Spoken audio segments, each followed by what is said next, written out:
الحمد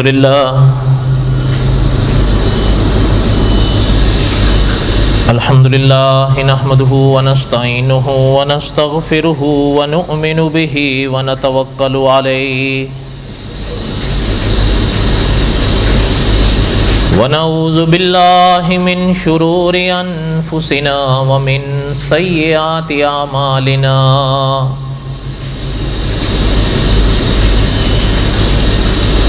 من يهده الله فلا مضل له ومن يضلله فلا هادي له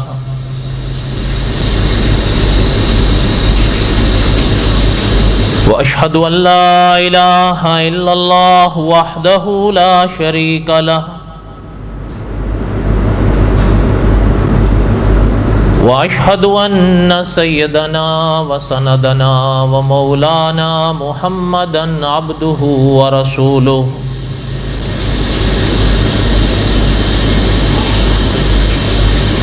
أما بعد أعوذ بالله من الشيطان الرجيم بسم الله الرحمن الرحيم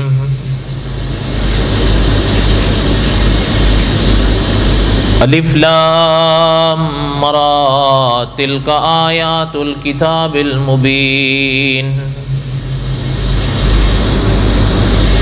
انا انزلناه قرآنا عربیا لعلکم تعقلون نحن نقص عليك احسن القصص بما اوحینا الیک هذا القرآن وَإِن كُنْتَ مِن قَبْلِهِ لَمِنَ الْغَافِلِينَ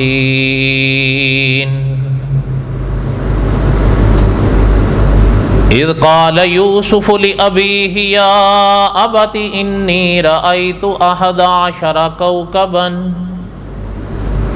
وَالشَّمْسَ وَالْقَمَرَ رأيتهم لي ساجدين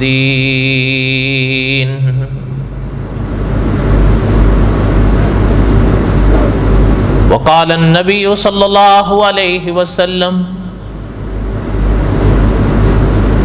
أنا آخر الأنبياء وأنتم آخر الأمم صدق الله العظيم وصدق رسوله النبي الكريم ونحن على ذلك لمن الشاهدين والشاكرين والحمد لله رب العالمين اللهم صل على محمد وعلى آل محمد كما صليت على إبراهيم وعلى آل إبراهيم إنك حميد مجيد اللهم بارك على محمد وعلى آل محمد كما باركت على إبراهيم وعلى آل إبراهيم إنك حميد مجيد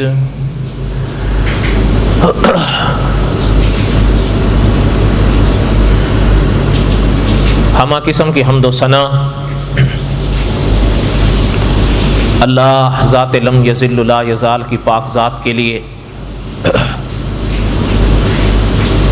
صدق دل سے لا تعداد مرتبہ درود و سلام امام الانبیاء حضرت محمد الرسول اللہ صلی اللہ علیہ وسلم کی پاک ذات کے لیے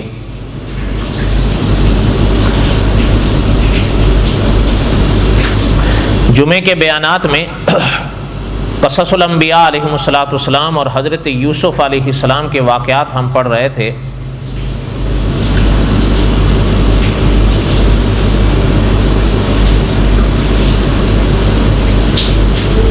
مقصد یا معنی یہ ہوتا ہے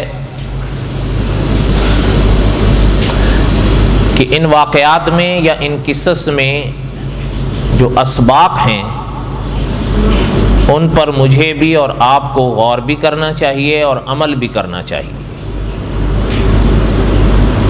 ورنہ یہ واقعات تو صدیوں سے پڑھے گئے ہیں، پڑھے جا رہے ہیں اور انشاءاللہ پڑھتے رہیں گے حضرات،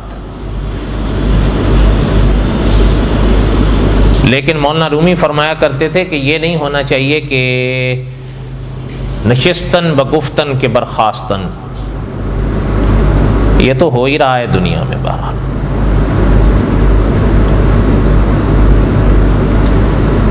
حضرت یوسف علیہ السلام کے واقعات میں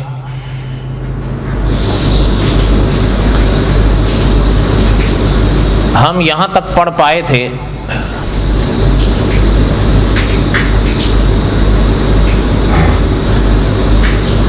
کہ حضرت یوسف علیہ السلام کو اللہ تعالیٰ کی طرف سے حکم یا اجازت آئی تھی کہ اب اس پردے کو اٹھا دیں اور اپنے آپ کو، اپنے تعارف کو، اپنی پہچان کو ان کے آگے واضح کر دیں۔ حضرت یوسف علیہ السلام نے اپنا تعارف کرایا کل، اور بہرحال بقول صاحب قصص الانبیاء کے اب وہ جو بھائی آئے تھے ان کی بھی وہ آکڑ وغیرہ تو سب ختم ہو گئی، اور بہرحال مولانا عبد الرحمن صاحب یا دوسرے اکابر نے جو لکھا ہے قرآن پاک کی آیت کی روشنی میں کہ انہوں نے اقبال جرم کیا، اپنا قصور مانا اور اپنے آپ کو خطاوار مانا۔ خیر بہرحال ان آیات پر ہم سابقہ درس میں بڑی تفصیل کے ساتھ بات کر چکے ہیں۔ اب آگے چلیں، جب یہاں تک حضرت یوسف علیہ السلام کے واقعات قرآن پاک میں آئے اور اگلی منزل کی طرف جو روشنی قرآن پاک ڈالتا ہے، علماء نے اس روشنی کے نور سے لکھا ہے کہ حضرت یوسف علیہ السلام نے اپنے بھائیوں کو معاف بھی فرمایا اور یہ بھی فرمایا کہ ہم اللہ سے بھی تمہارے لیے بخشش کی دعا مانگیں گے، اور اس عقیدے کو بھی پیغمبر علیہ السلام نے تازہ فرمایا کہ اللہ ہر مہربان سے بڑھ کر مہربان۔ اور بڑی عجیب و غریب باتیں ملتی ہیں کہ حضرت یوسف علیہ السلام نے اس موقع پر کوئی طعنہ یا کوئی وہ پرانی بات بطور شکوہ شکایت کے نہیں دہرائی، بس قد من اللہ علینا، یہ پاک جملہ ارشاد فرمایا۔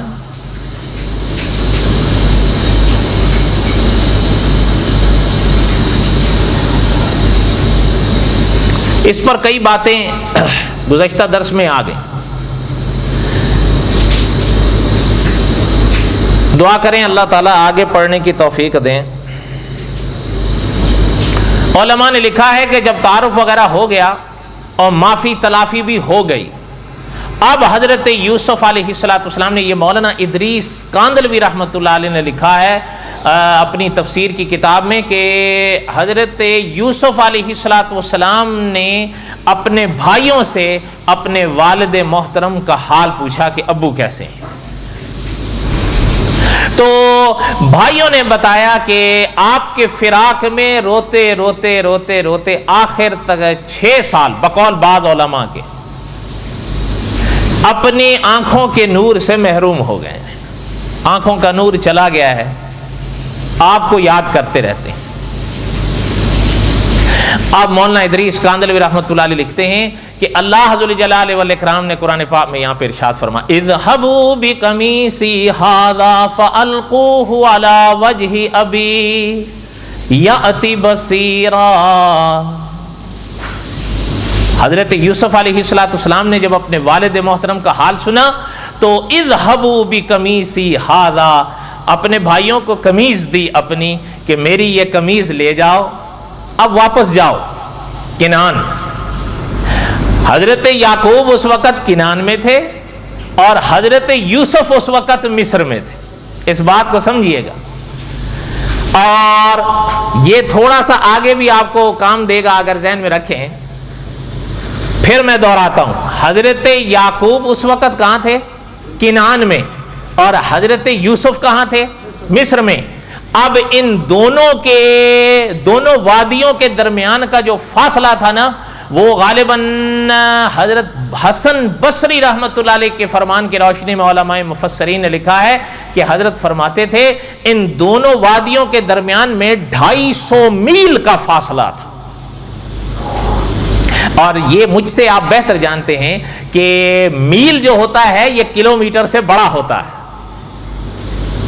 250 میل کا آپ اندازہ لگا لیں کہاں تک بنتا ہے. مثال کے طور پر آپ اور ہم اس جزیرے میں ہیں تو کم و بیش یہاں سے اگر ہم جاؤ شہر کا اندازہ لگائیں تو اور تقریباً 50 میل بن جاتا ہے. اب اس پر مزید 200 میل آپ اور جمع کریں. اتنا فاصلہ تھا دونوں والد اور بیٹے کے درمیان. یہ بات سمجھ آئی؟ اب یہ یاد رکھنا آگے کام آئے گی انشاءاللہ. اب اپنے بھائیوں سے فرمانے لگے کہ اذهبوا بقمیصی ھذا فالقوه علی وجہ ابی یأتی بصیرا. فرمایا میری یہ قمیص لے جاؤ اور ہمارے ابو کے چہرے پر ڈال دینا. جب میری یہ قمیص ابو کے چہرے پر ڈالو گے تو ابو کے آنکھوں کا بجھا ہوا نور روشن ہو جائے. صاف پیغمبر نے فرما دی. اچھا، یہاں پر کئی طرح کے سوالات پیدا ہوئے ہیں، لیکن بڑی ایک واضح سی بات ہے، یا ایک اس کا خلاصہ پڑھ لیں تھوڑا سا کہ اذهبوا بقمیصی ھذا فالقوه علی وجہ. یہ جو حضرت یوسف علیہ السلام نے ارشاد فرمایا نا، توجہ ہے میری طرف. بعض اکابر نے لکھا ہے کہ اچھا یہ تو ہم نے شاید سابقہ درس میں تھوڑا پڑھا بھی ہے اور ابتدائیہ میں بھی پڑھا تھا کہ علماء کی زبان میں ایک انبیاء علیہ السلام کے قصص میں ایک لفظ آتا ہے یا صورتوں کے مواقع پر آتا ہے کہ عمود قصہ. شاید اگر آپ کو یاد ہو تو ابتدائیہ میں ہم نے کافی تفصیل سے شاید اس حصے کو پڑھا تھا. یہ حضرت یوسف علیہ السلام کے واقعات کا عمود ہے حضرت یوسف کی قمیص. آپ غور فرمائیں کہ قرآن کریم میں بعض بار اس کا ذکر آتا ہے اور اب اس بڑے موقع پر بھی آ رہا ہے اذهبوا بقمیصی ھذا. اب یہ حضرت یوسف کی قمیض ہے. اس کے بارے میں اکابر نے لکھا ہے اپنا مفتی شفیع صاحب رحمۃ اللہ علیہ اور علماء نے بھی لکھا ہے. مفتی شفیع صاحب رحمۃ اللہ علیہ اپنی تفسیر کی کتاب تفسیر معروف القرآن میں 5ویں جلد میں حضرت نے یہ واقعہ لکھا ہے اور علماء مفسرین نے بھی لکھا ہے. میں تفسیر معروف القرآن کے حوالے سے پڑھتا ہوں، سنیں. حضرت نے لکھا ہے کہ بعض اکابر نے لکھا ہے یہ اصل میں سواب پیدا ہوا کہ اس قمیص کی تفصیل کیا ہے. اسی کے ضمن میں ہے یہ واقعہ. بڑے عجیب و غریب واقعات ہیں، انسان کبھی کبھی پڑھتا ہے دنگ رہ جاتا ہے. اور یعنی ہو سکتا ہے آپ کو تو نہیں یاد ہو، ہمارے ہند میں ایک بڑے مایہ ناز عالم گزرے ہیں، حال میں ان کا انتقال ہوا، مولانا ابو بکر غازی پوری رحمہ اللہ. اللہ تعالیٰ کروڑوں رحمتیں ان کی قبر پر نازل فرمائیں. یعنی دیکھیں ہو سکتا ہے آپ کو تو اچھا نہ لگے، لیکن اس میں میں بھی ہوں، اس میں آپ بھی ہوں، آپ بھی ہیں اور اس میں میں بھی ہوں، اور اس میں ہمارے اور بھی کئی حضرات ہیں جس پر افسوس بھی ہوتا ہے کہ اب تقریباً ہم اپنے اکابر سے اگر بالکل نہ بھی صحیح تو کافی حد تک نہ آشنا ہیں. ورنہ جب مولانا کا انتقال ہوا تھا تو مجھے آج بھی مناظر ختم نبوت کے الفاظ یاد ہیں کہ حضرت کے جملے یہ تھے کہ یہ آپ صلی اللہ علیہ وسلم کی امت میں اس دور میں ایک ایسے عالم پیدا ہوئے کہ 40 سال میں پہلی دفعہ ایسا عالم منظر عام پر آیا تھا. کتنے سال میں؟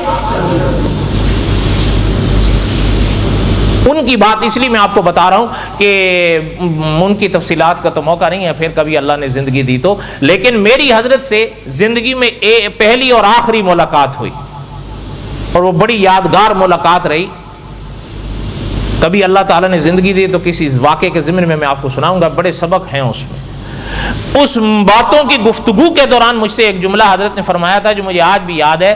حضرت فرماتے تھے کہ کبھی کبھی اکابر کے لکھے ہوئے جملے انسان پڑھتا ہے یا سنتا ہے تو اگر دل کے اندر لو جل رہی ہو نا تو انسان پڑھ کر یا سن کر اش اش کر اٹھتا ہے کہ اکابر کیا کیا لکھ گئے ہیں. کوئی بات آپ کو بھی سمجھ میں آ رہی ہے میرے دوستو؟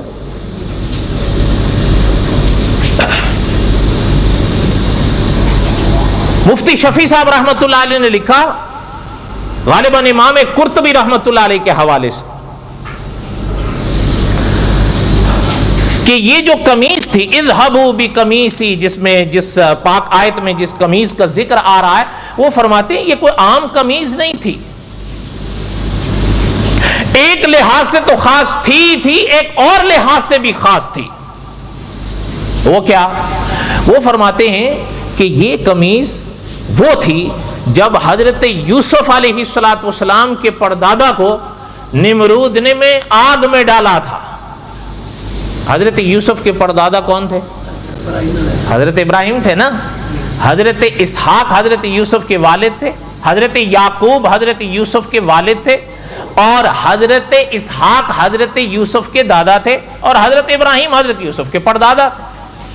تو علماء نے لکھا ہے کہ جب نمرود نے حضرت کو آگ میں ڈالنا چاہا تھا تو اس سے پہلے لباس چھین لیا تھا، برہنہ کر دیا تھا، یہ علماء نے لکھا ہے.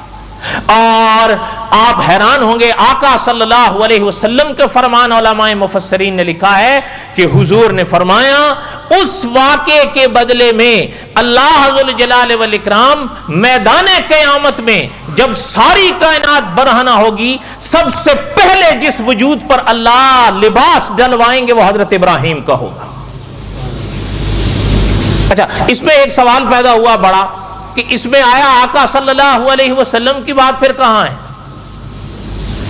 اس لیے کہ حضرت ابراہیم کا بڑا مقام ہے، اس میں کوئی شک نہیں، وہ جد الانبیاء ہیں، وہ ابو الانبیاء ہیں، وہ مجدد انبیاء ہیں، لیکن آقا صلی اللہ علیہ وسلم تو امام الانبیاء ہیں.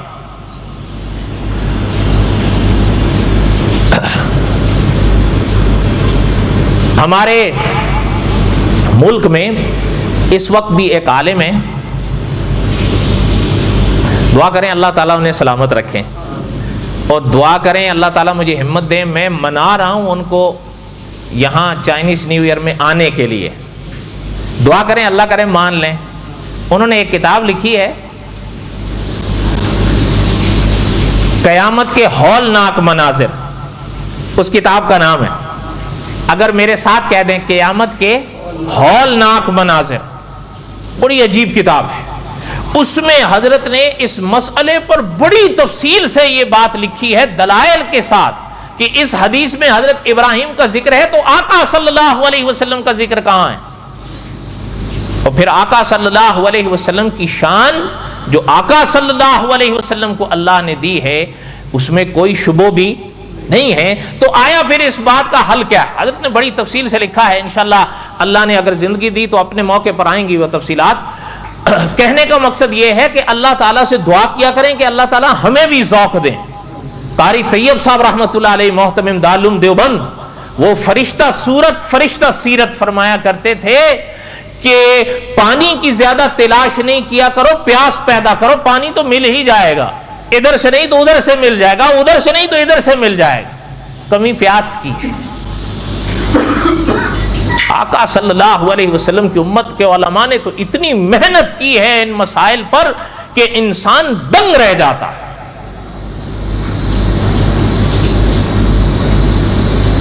مفتی شفیع صاحب رحمۃ اللہ نے لکھا کہ جب علماء نے لکھا ہے جب یہ نمرود نے حضرت ابراہیم علیہ السلام کو آگ میں ڈالنا چاہا تو لباس حضرت کا لے لیا، اور حضرت ابراہیم کو بغیر لباس کے جو کہ برہنہ کیا. تو اس موقع پر حضرت جبرائیل امین علیہ السلام یہ قمیص جو اس وقت حضرت یوسف کے ہاتھ میں تھی وہ قمیص جنت سے لے کر آئی تھی. حضرت نے لکھا ہے یہ جنت کی قمیص تھی، اس کی خاصیت تھی اپنی، وہ حضرت جبرائیل نے حضرت ابراہیم کو پہنا دی. اس کے بعد مفتی شفیع صاحب رحمۃ اللہ علیہ لکھتے ہیں مدتوں تک، ہمیشہ تک، جب تک حضرت ابراہیم علیہ السلام کا اس دنیا میں اللہ کو رہنا منظور تھا، وہ قمیص حضرت ابراہیم کے پاس محفوظ رہی. حضرت ابراہیم جب علیہ السلام جب اس دنیا سے پردہ فرما گئے تو پھر اس کے بعد ایک عقیدے کا مسئلہ بھی دوہرا دوں، موت برحق چیز ہے نا، بولو، یہ تو مجھ سے بہتر آپ کو یاد ہے، کل نفس ذائقۃ یاد رکھیں، انبیاء علیہ السلام کی جو اپنا حیات اور موت کا یہ جو آج کل ہنگامہ چلتا ہے نا، اللہ تعالیٰ نے اگر زندگی دی تو قصص الانبیاء میں آقا صلی اللہ علیہ وسلم کے واقعات میں اس عقیدے کو بیان کروں گا کہ اس میں اہل سنت و جماعت کا عقیدہ کیا ہے۔ میں آپ سے پوچھتا ہوں، حضور علیہ السلام نے یا انبیاء علیہ السلام نے اس دنیا سے پردہ فرمایا صدیاں ہو گئیں یا نہیں؟ بولو، یہ کوئی آج کا مسئلہ ہے؟ وہ بولو تو صحیح۔ تو یہ کہ اچھا میں آپ سے پوچھتا ہوں، آج کے میرے اور آپ کے سامنے یہ واقعات آ رہے ہیں، پرانے جو اکابر گزرے ہیں ان کے آگے یہ مسئلہ نہیں آیا ہوگا؟ بولو، تو پھر میں اور آپ کیوں نہ آج خود فیصلہ کرنے کے بجائے ان بڑوں کو فیصل کیوں نہیں مان لیتے؟ ان کے فیصلے کیا تھے، اور ان بڑوں کے فیصلے میں ہی خیر ہوتی ہے۔ اس لیے کہ مجھے تو یہ مسئلہ سمجھ میں نہیں آتا کہ دین اسلام کا اتنا بڑا مسئلہ میں اور آپ ان سے بہتر سمجھ جائیں۔ آپ کو سمجھ میں آتا ہے یہ مسئلہ؟ بولو۔ لیکن ایک چیز کہے بغیر چارہ نہیں ہوتا کہ انبیاء علیہ السلام کے اس دنیا سے جانے کے مواقع اگر ذکر کیا کرو تو علماء سہارنپور کا فیصلہ یہ ہے کہ یوں کہا کرو کہ انبیاء اس دنیا سے پردہ فرما گئے۔ حقائق اپنی جگہ قائم رہتے ہیں لیکن ادب اپنی جگہ برقرار رہنا چاہیے۔ نہیں سمجھ آئی بات؟ اگر میرے ساتھ کہہ دیں حقائق اپنی جگہ قائم رہنے چاہیے لیکن ادب اپنی جگہ برقرار رہنا چاہیے۔ انبیاء علیہ السلام کے اگر اس دنیا سے جانے کے واقعات ذکر کیا کرو تو کیا کہنا چاہیے کہ اس دنیا سے پردہ فرما گئے۔ حقائق اپنی جگہ قائم رہیں گے اور ادب بھی برقرار رہے گا۔ اور یہی مولانا قاسم نانوتوی رحمۃ اللہ علیہ کا سبق تھا، جنہوں نے دارالعلوم دیوبند کی اینٹ رکھی تھی۔ کچھ اشارہ کر دیا ہوں میرے حال میں، اگر آپ سمجھ گئے ہوں تو نہیں سمجھ؟ فرمایا حضرت ابراہیم علیہ السلام جب اس دنیا سے حضرت تشریف لے گئے، یا حضرت کا وہ وقت آیا جب حضرت نے اس دنیا سے پردہ فرمانا تھا، تو وہ قمیص جو حضرت جبرائیل نے حضرت ابراہیم کو آگ کے موقع پر پہنائی تھی، حضرت کے بیٹے حضرت اسحاق کے حصے میں آئی۔ وہ حضرت اسحاق کے پاس رہتی تھی، اور حضرت اسحاق علیہ السلام سے ہی وہ حضرت یعقوب کو ملی۔ اور علماء مفسرین نے لکھا ہے کہ جب حضرت یعقوب علیہ السلام کو ملی اور حضرت یوسف کی پیدائش ہوئی تو اپنے موقع پر حضرت یعقوب علیہ السلام نے اس کو ایک نلکی میں سمو کر بالکل ایسے، بعض اکابر نے کھول کے لکھا بالکل ایسے جیسے آپ اور ہم کسی تعویذ کو ادب سے بناتے ہیں، ایسے نلکی بنا کر تبرک کے طور پر حضرت یوسف کے گلے میں لگاتے ہیں۔ اور اکابر نے بالکل مثال میں تعویذ ہی لکھا ہے، میں یہ اپنی طرف سے نہیں بول رہا ہوں، آپ نے تو سن رکھا ہے نا، اور شاید سنا بھی ہو، تعویذ شرک ہے۔ سنا ہے یا نہیں سنا ہے؟ اور بولو تو صحیح، سنا ہے نا؟ اور آج تو جو ہے نا جی کہ اللہ معاف کریں، اللہ معاف کریں، مجھے ابھی یاد ہے، یعنی کوئی بیچارہ اگر پہنا ہو تو سامنے مجھ جیسا جو ہو نا اناڑی، اس کے پاس اس کے لیے مشرک سے نیچے کا کوئی فتویٰ ہوتا ہی نہیں۔ یعنی حقیقت یہ ہے جو مدرس حرم فرماتے ہیں کہ ہم تبلیغ کر کے تو ایک آدمی سدھار نہ سکیں، لیکن کسی کے گلے میں اگر تعویذ پہنا ہوا ہو تو ہزاروں کو مشرک اپنے دماغ میں بنا دیں۔ اللہ تعالیٰ نے اگر موقع دیا تو انشاءاللہ ہم پڑھیں گے کہ یہ تعویذ کا بھی کیا شرعی مسئلہ ہے۔ اللہ نے اگر زندگی دی تو اپنے مواقع پر یہ چیزیں آئیں گی۔ لیکن یہ بات اکابر نے لکھی ہے، اور مفتی شفیع صاحب رحمۃ اللہ علیہ جیسے عالم نے لکھی ہے کہ جیسے تعویذ ڈالا جاتا ہے، حضرت یعقوب نے اس قمیص کو سمو کر، بنا کر، سجا کر بالکل نلکی میں حضرت یوسف کے گلے میں ڈال۔ اچھا، اب اکابر نے فرمایا کہ جس وقت حضرت یوسف کو بھائیوں نے کنویں میں پھینکنا چاہا تو جو قمیض حضرت یوسف نے پہن رکھی تھی وہ تو اتار لی۔ کیوں اتار لی؟ اس لیے کہ یہ آپ کو یاد ہوگا کہ اس پر تو انہوں نے جھوٹا خون لگا کر والد کے آگے پیش کرنا تھا، لیکن وہ تو گلے میں تھی نا۔ اب اکابر نے فرمایا کہ اب جیسے ہی وہ قمیض اتاری اور حضرت یوسف کو کنویں کی نظر کیا، ادھر سے حضرت جبرائیل امین آئے علیہ السلام. علماء نے لکھا ہے کہ حضرت نے اس نلکی سے وہ قمیض نکال کر حضرت یوسف کو کنویں میں پہنا دی، اور پھر اس کے بعد وہ قمیض حضرت یوسف کے پاس رہی. اور اس مواقع پر بھی اکابر نے لکھا ہے کہ اس موقع پر جب حضرت یوسف نے فرمایا اذهبوا بقمیصی ھذا فالقوه علی وجه ابی، اس قمیض کو لے جاؤ میرے ابو کے چہرے پر ڈال دینا، تو بعض علماء نے لکھا ہے جو اس وقت حضرت جبرائیل ہی آئے تھے اور حضرت یوسف کو مشورہ دیا تھا کہ یوسف علیہ السلام وہ جو قمیض آپ کے پاس پڑی ہوئی ہے اپنے والد کے والدین اور دادا کے حصوں سے آئی ہوئی، اس قمیض کی اپنی خاصیت ہے، اپنے بھائی کے ہاتھ میں دیجیے اور ان سے کہیے کہ وہ قمیض حضرت یعقوب کے چہرے پر ڈال دیں تو حضرت یعقوب کی آنکھوں کا بجھا ہوا نور واپس روشن ہو جائے. یہ علماء مفسرین نے لکھا ہے. میں نے پہلے عرض کیا نا کہ انسان حیران ہوتا ہے کہ ہمارے اکابر نے کتنی محنتیں کی. اچھا ایک چیز اور بھی سن لیں. اب تو بہرحال ہمارا خطہ جو ہے وہ تقریباً کم از کم بھی 3 حصوں میں بٹ گیا، کہیں بنگال، کہیں پاک، کہیں ہند، ورنہ پہلے یہ ایک ہند تھا، ایسا ہی ہے نا، جسے ساری دنیا کیا کہتی تھی؟ بر صغیر. بر صغیر میں آپ کو یاد ہوگا ایک سلطان گزرے ہیں جہانگیر، یاد ہے؟ وقت بھی ختم ہو رہا ہے، میری باتیں بھی ختم ہوتی نہیں. آپ کہیں گے میں جہانگیر کا ذکر کیسے آگا، بھی بتاتا ہوں انشاءاللہ. جہانگیر، اور جہانگیر یہ مجھ سے بہتر آپ جانتے ہیں سلطنت مغلیہ کے چشم و چراغ تھے. بہرحال بعض باتوں سے اپنے وقت پر اختلاف اپنی جگہ ہے. تو جہانگیر کے زمانے میں ایک عالم گزرے ہیں بر صغیر میں، حضرت مجدد الف ثانی رحمت اللہ علیہ. یہ اپنے وقت کے مجدد گزرے ہیں. یہ بہرحال ہو سکتا ہے آپ پریشان بھی ہوں اور آپ حیران بھی ہوں. ہمارے زمانے میں ایک مسئلہ بڑا ہنگامی چلا اور چلتا ہے اور شاید اب چلتا رہے گا، کیونکہ اب بہرحال حالات ایسے ہیں کہ شیعہ کا شرعی مسئلہ کیا ہے. یہ کیا ہے؟ آیا مسلمان ہیں یا بولو تو صحیح. یہ ہے نا بڑا ہنگامہ.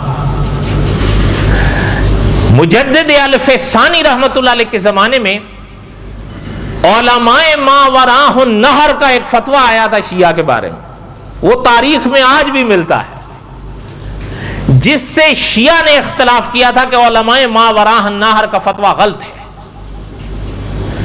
اس زمانے میں آپ حیران ہوں گے، انسان حیران ہوتا ہے کہ اس کلندر نے، اس بوریا نشین نے، جنہیں دنیا مجدد الف ثانی کہتی ہے، علماء ما وراء النہر کے فتوے کا ساتھ دیا تھا. بڑی حیرانگی ہوتی ہے، کیا لوگ تھے وہ.